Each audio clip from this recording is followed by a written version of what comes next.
Béninoises et Béninois, Kémy Séba. Plus c'est gros, plus ça passe, n'est-ce pas? Hier, lors de la discussion sur l'opération Barkhane, il a été confirmé qu'elle n'est pas déployée au Bénin. De même, les bases militaires françaises ont été mentionnées et il a été prouvé qu'elles n'existent pas sur notre territoire. Malgré ces faits, il semble que lorsque vos affirmations sont réfutées, ni vous, ni vos soutiens ne reconnaissez vos erreurs, même pour admettre une possible désinformation de vos sources. Nous avons même offert d'accueillir des journalistes indépendants pour constater la réalité sur le terrain. Un défi que vous n'avez pas relevé.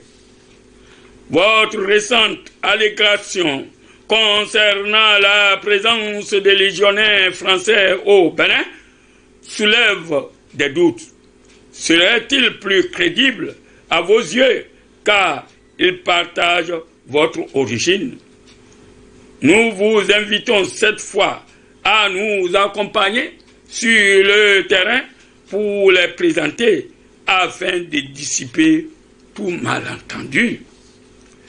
Il est regrettable que votre activisme, malgré vos convictions souverainistes et patriotiques, semble davantage nuire à l'image et à la stabilité du Bénin. Si réellement vous souhaitez le bien de notre pays, vos actions devraient refléter cet intérêt. Il est légitime de critiquer les dirigeants sans compromettre l'intégrité nationale, un principe sacré. En tant que panafricaniste, vos déclarations et actions doivent viser à renforcer, non à affaiblir l'Afrique et notre nation en particulier. Vos positions radicales vous ont valu une réputation d'activiste controversé.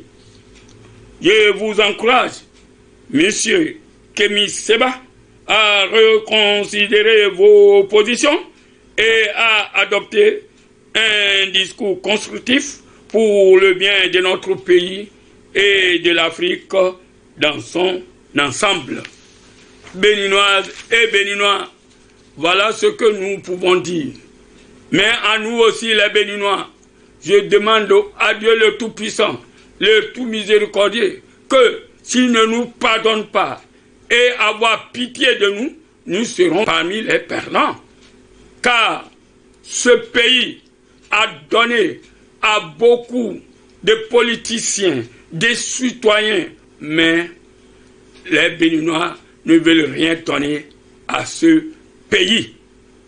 Béninoises et Béninoises, la seule chose qui peut laisser que nous combattons les valets de l'impérialisme pénitent est qu'il faut que nous nous unissons, c'est-à-dire entre nous tous, sans distinction de race ni de région, sans distinction de mouvancier ou d'opposition.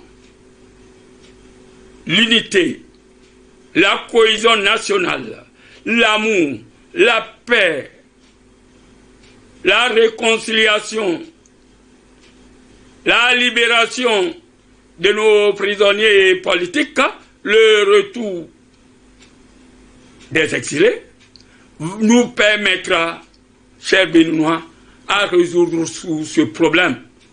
Parce que sinon, tout sera tombé sur nos têtes. Quant à nous autres, religieux, nous allons continuer à prier. Malgré que les politiciens disent chaque fois et toutes les fois qu'est-ce qui regarde les religieux dans la politique. Moi j'ai parlé et j'attends, Je dis bien, j'attends le premier politica qui va me dire qu'est-ce que l'imam Moutawakil a dit dans cette chose. Et il me verra sur son chemin. Car le pays nous appartient. La paix, la sécurité du pays nous concerne. Nous d'abord, les religieux. Parce que sans la paix et la sécurité, nous ne pourrons pas adorer Dieu dans nos mosquées, dans nos églises, dans nos etc., etc.